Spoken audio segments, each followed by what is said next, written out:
Your orchid's leaves are wrinkled, the plant feels loose in the pot, and your first instinct is to give it more water. But stop for a moment. If the bark or moss is still wet, another watering may not help at all. It may push an already damaged root system even closer to failure. An orchid can look dehydrated while sitting in a pot that is far too wet, because water in the pot is useless when the roots can no longer absorb it. In this rescue, we are going to slow down, confirm whether root rot is really present, identify which roots are still alive, remove only the tissue that is truly dead, and rebuild the pot in a way that gives the remaining roots a realistic chance to recover.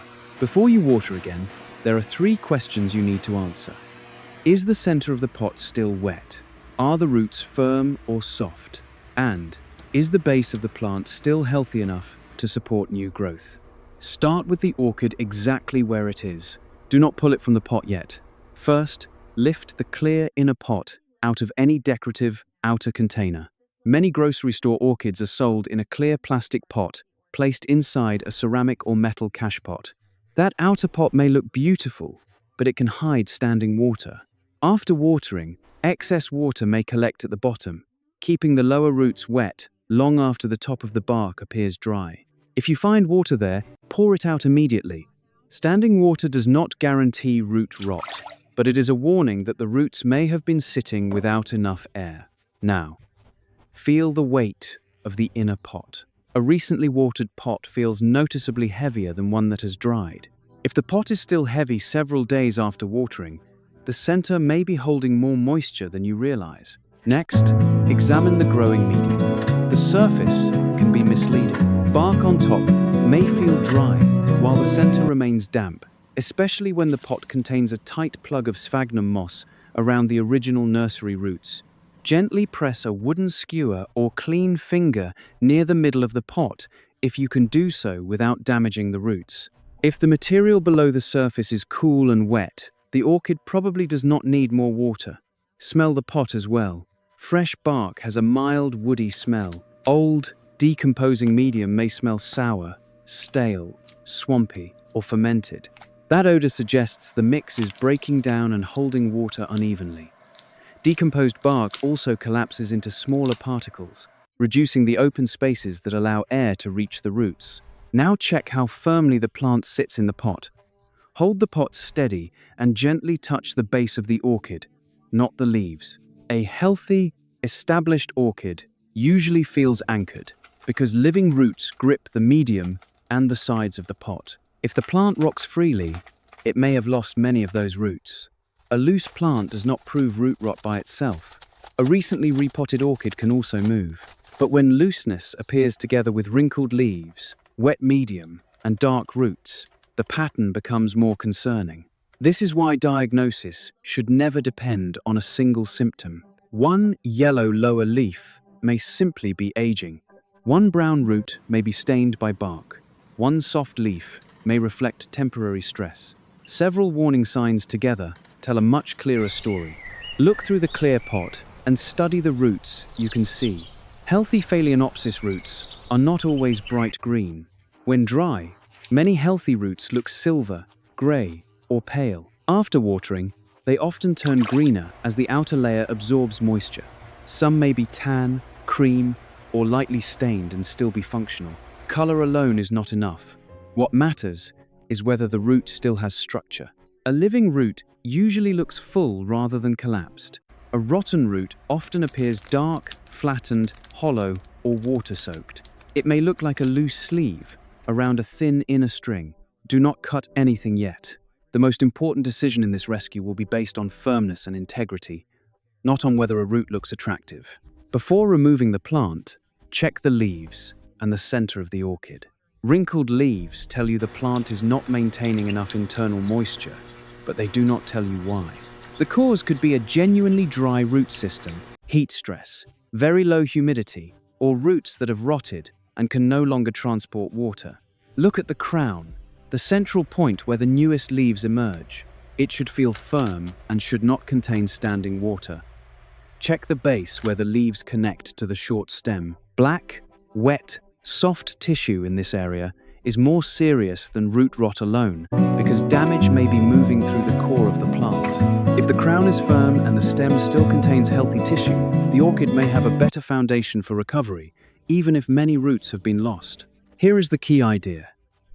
Overwatering is not simply the amount of water you pour into the pot. You can water an orchid thoroughly and still grow healthy roots if the medium drains well, air moves through the pot, and the roots dry at an appropriate rate.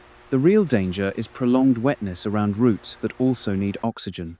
In nature, many Phalaenopsis orchids grow attached to trees, where rain can soak the roots and then move away.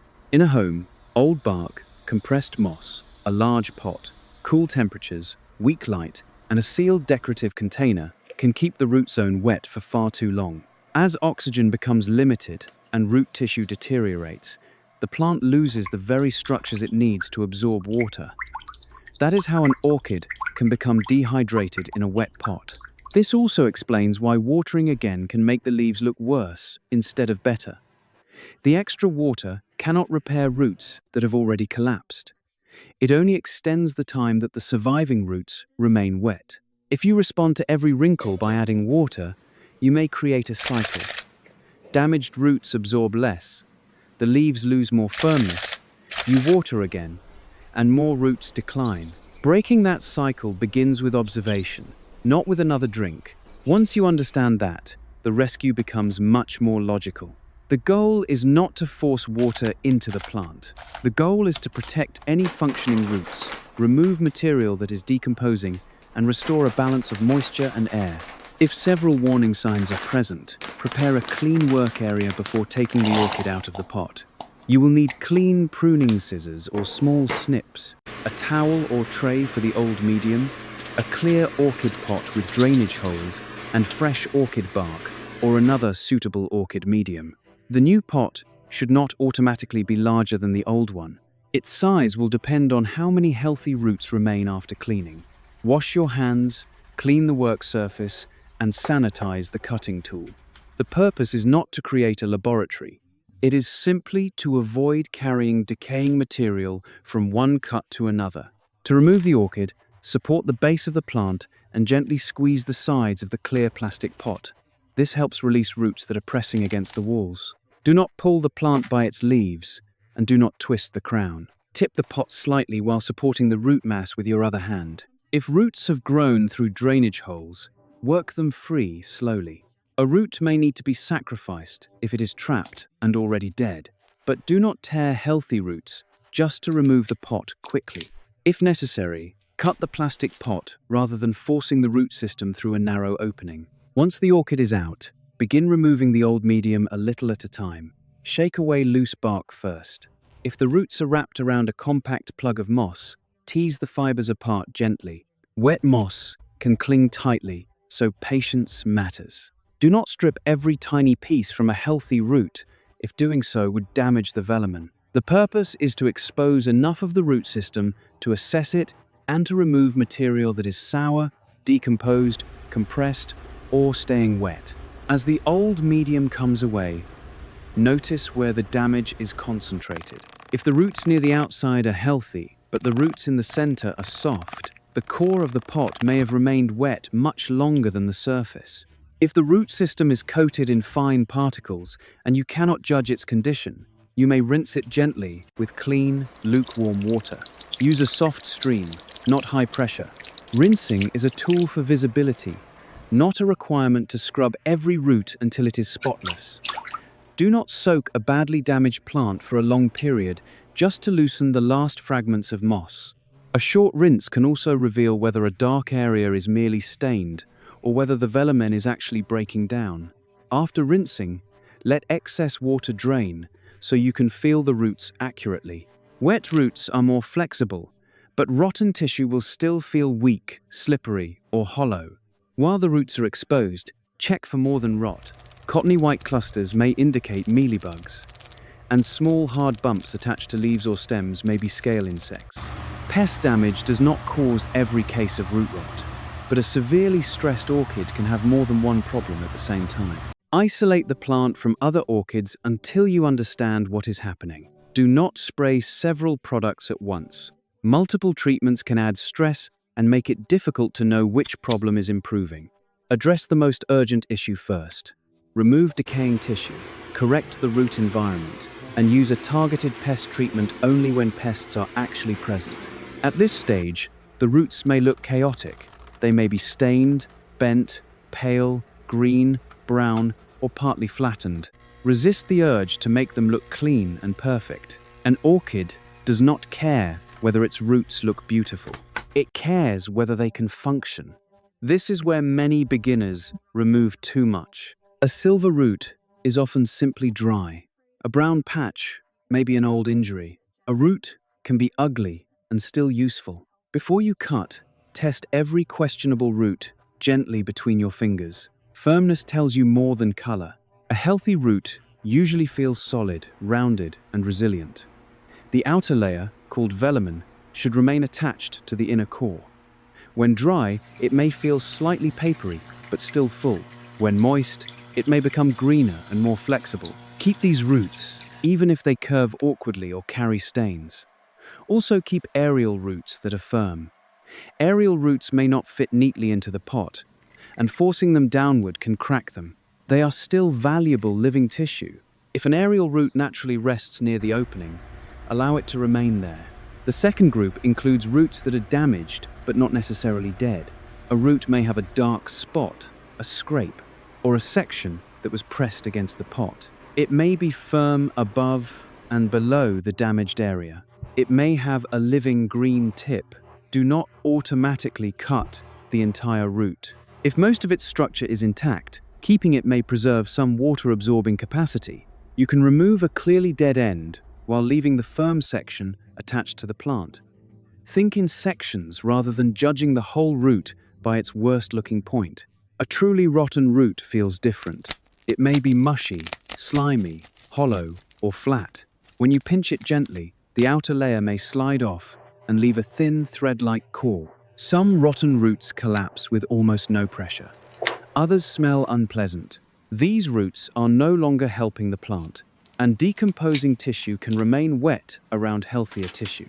Use the clean tool to cut back to a point that is firm. Make a deliberate cut rather than crushing the root. Avoid cutting into the stem or into healthy tissue simply to create a neat appearance. Clean the tool again when you move from heavily decayed material to another part of the root system. Work slowly around the plant. Keep repeating the same decision rule. Firm and intact stays. Soft, hollow, and collapsing goes. If a root is questionable but still mostly firm, it is often safer to keep it and monitor it than to remove every imperfect section. Cutting too aggressively can leave a stressed orchid with even less ability to absorb water. The purpose of trimming is not to reduce the roots to the cleanest possible shape. It is to remove tissue that is clearly dead while preserving the plant's remaining resources.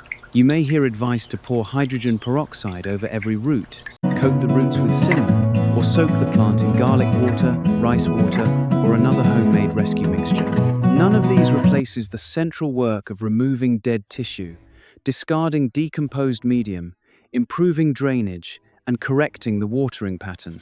Hydrogen peroxide is not required as a routine step for every orchid rescue and can irritate living tissue when used carelessly. Cinnamon is drying and should not be packed onto healthy roots. Homemade mixtures may introduce residues or microorganisms without fixing the wet, airless conditions that caused the problem. A clean tool, fresh medium, and better root zone conditions are more important than a dramatic ingredient.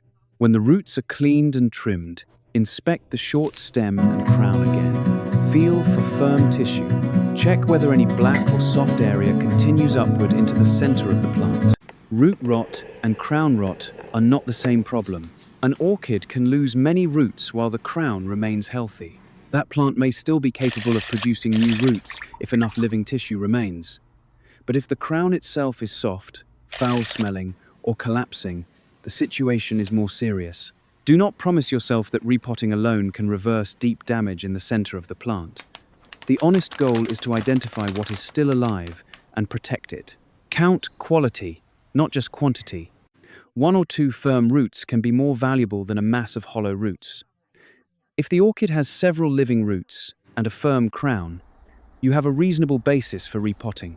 If it has almost no roots, recovery becomes more difficult and aftercare must be especially careful. If a severely weakened plant is still carrying flowers or an active flower spike, you may consider removing the spike so the plant can direct more of its limited resources towards survival. This is not an absolute rule for every orchid, but it can be a sensible choice when the root system is extremely reduced. If the orchid is nearly rootless, avoid the temptation to place it in a huge container filled with wet moss. A rootless or nearly rootless plant cannot use a large reservoir of water. What it needs is stability, gentle humidity around the plant, warmth appropriate for Phalaenopsis, bright indirect light, and enough air movement to prevent stagnant wetness. The base should not be buried deeply. Any method that encloses the plant to raise humidity must also account for condensation and airflow, because a sealed, constantly wet environment can move rot into the stem or crown. Recovery from near total root loss is possible in some cases, but it is slow, uncertain, and depends heavily on the health of the remaining stem tissue. This is also the moment to decide whether the old pot can be reused. If it is the correct size and still structurally sound, it can be cleaned and disinfected before reuse. But if it has too few drainage holes, if the roots were packed tightly in a design that stayed wet, or if the plastic has cracked, choose a better pot. A decorative pot can still be used as an outer cover, but the inner orchid pot must drain freely, and there must be enough space to remove it and empty all collected water after every watering. Now choose the new pot according to the roots that remain, not according to the size of the leaves. A clear plastic orchid pot is useful because it allows you to monitor root color, condensation, and moisture. It must have drainage holes. Side ventilation holes can also help in some homes, but they may cause the medium to dry faster, so the design should match your conditions. The pot should hold the root system without crushing it, yet it should not contain a large empty volume of wet medium around a few small roots. A larger pot may seem generous, but it can recreate the same problem. More medium holds more moisture, and the center may stay wet long after the roots near the edge have dried. A plant with a reduced root system often needs a smaller pot than it occupied before the rescue. The correct pot is the one that allows the remaining roots to dry at a manageable rate. It is not the pot that gives the leaves the most visual balance, and it is not the pot you hope the plant will fill someday. For many beginners growing Phalaenopsis indoors, fresh orchid bark is easier to read than a tightly packed mass of sphagnum moss. Bark creates open spaces and allows water to drain quickly. But bark is not automatically perfect for every home. In a very warm, dry environment with strong airflow, bark may dry quickly. Sphagnum moss can be useful when used loosely and managed carefully, but it holds much more water. The right medium depends on temperature, humidity, light, airflow, pot design, and your own watering habits. What matters most is that the medium stays airy, drains well, and dries at a rate you can observe and manage. Never use ordinary potting soil for a Phalaenopsis orchid, and do not reuse bark that is already soft and decomposed. Place a small amount of fresh medium in the bottom of the pot if needed. Then position the orchid so the base of the lowest leaves and the crown remain above the surface. Do not bury the crown. Hold the plant at the correct height while guiding bark around the roots. Add the pieces gradually. Tap the sides of the pot so the bark settles into spaces without being forced. Do not ram the medium down with your fingers. Air spaces are part of the design. If a firm root does not naturally fit, do not snap it just to make the plant look tidy. The orchid should be stable enough that normal movement does not rock the base repeatedly. New root tips are delicate, and constant movement can damage them. If the plant is loose because it has very few roots, use a stake or gentle support to hold it in place. Stability should come from support and thoughtful placement, not from packing the bark until no air remains. Check the drainage holes before finishing. Water must be able to leave the pot freely. Now comes one of the most misunderstood decisions: when to water after repotting. There is no single rule that fits every rescued orchid. Consider how many roots were cut, whether large fresh wounds remain, whether the new bark is dry or pre-moistened, and how warm and dry the room is.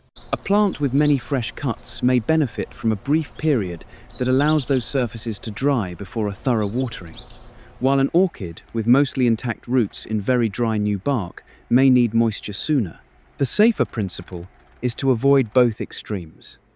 Do not leave viable roots bone dry for an unnecessarily long time, and do not immediately return damaged roots to constant wetness. When you do water, wet the medium evenly and let the pot drain completely.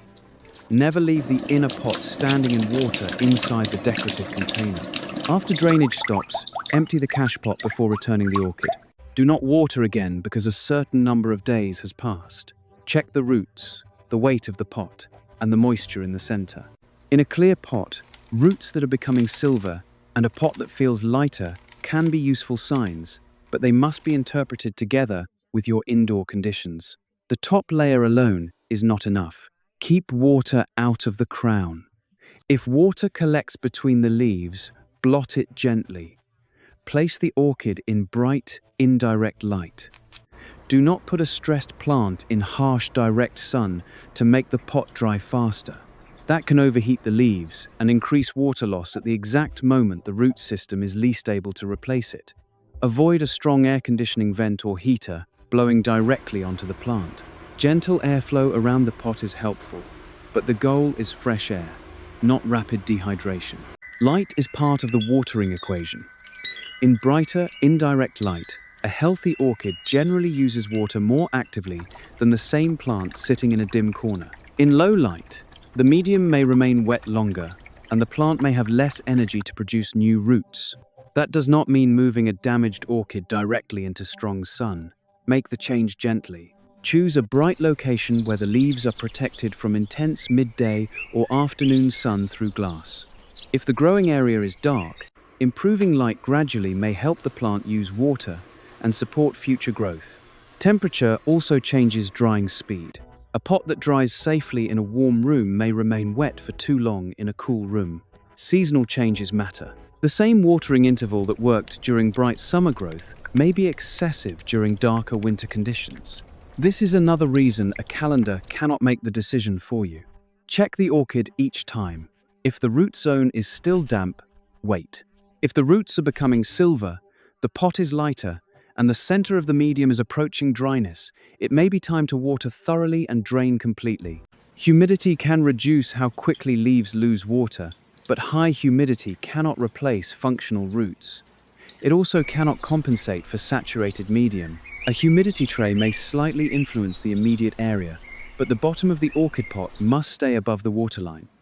Grouping plants can raise local humidity, but crowded leaves and pots still need airflow. The goal is not a damp, stagnant corner. It is a stable environment where leaves are not drying excessively and roots are not suffocating. Do not push the orchid with strong fertilizer while the roots are badly damaged. Fertilizer does not rebuild missing roots by force, and concentrated salts can stress tender tissue. Allow the plant to stabilize first. When active root growth is visible and normal care resumes, a dilute orchid fertilizer may be reintroduced according to the product and the plant's condition. For now, light, temperature, moisture control, and patience matter more than feeding. This is also not the time to chase flowers. A new flower spike is not the first proof of recovery you should expect. The earliest positive sign may be much smaller. A firm green root tip, a root beginning to extend along the pot wall, or the plant simply stopping its decline. Existing wrinkled leaves may not become perfectly smooth again. Old damage can remain visible even when the plant is improving. Judge progress by new growth and stability, not by whether every old leaf returns to its original appearance. If the crown stays firm, the remaining roots do not continue to collapse, and the plant begins producing new root tissue, those are meaningful signs. During the first period after repotting, avoid reacting to every small change. A lower leaf may continue to yellow because the plant was already stressed before the rescue. One leaf does not necessarily mean the new setup has failed. Watch the direction of the problem. Is soft black tissue spreading? Are the remaining roots becoming hollow? Is the crown losing firmness? Those changes deserve attention, but if the plant is stable, the crown remains firm, and the root zone is cycling from moist to nearly dry without staying saturated. Patience is often more useful than another intervention. Keep a simple record rather than guessing. Note when you watered, how heavy the pot felt, how the visible roots looked, and how long the center took to approach dryness. A short note on your phone can reveal patterns. If the pot repeatedly stays wet too long, change one condition at a time. Improve airflow, confirm that drainage holes are open, increase appropriate indirect light, or reconsider the density of the medium. Avoid checking for progress by pulling the plant from the pot again and again. Disturbing it can break new root tips and reset the recovery process. Use the clear pot to observe. Watch for spreading black or soft tissue, a worsening odor, or medium that remains wet for an unusually long time. If the new pot still holds water too long, the issue may be the medium, the pot size, low light, cool conditions, or insufficient airflow. Root rot prevention is not one trick. It is the balance of all these factors.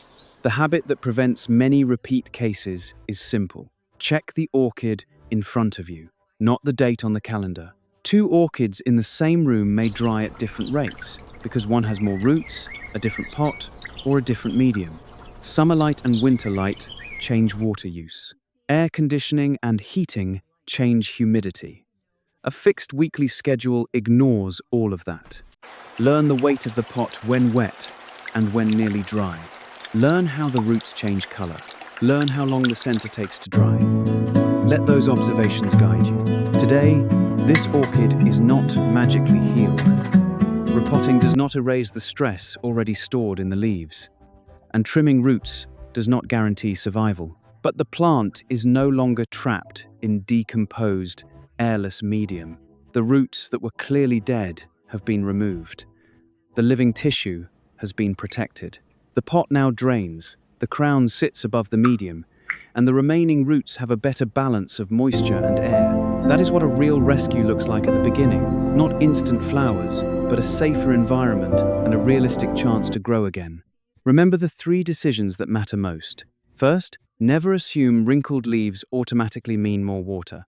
Second, judge roots by firmness and structure, not color alone. Third, after repotting, water according to the plant and the medium, not according to a rigid schedule. Root rot does not always mean the orchid is finished, but recovery begins only when you stop treating the leaves as the whole story and start listening to what the roots, the pot, and the moisture are telling you.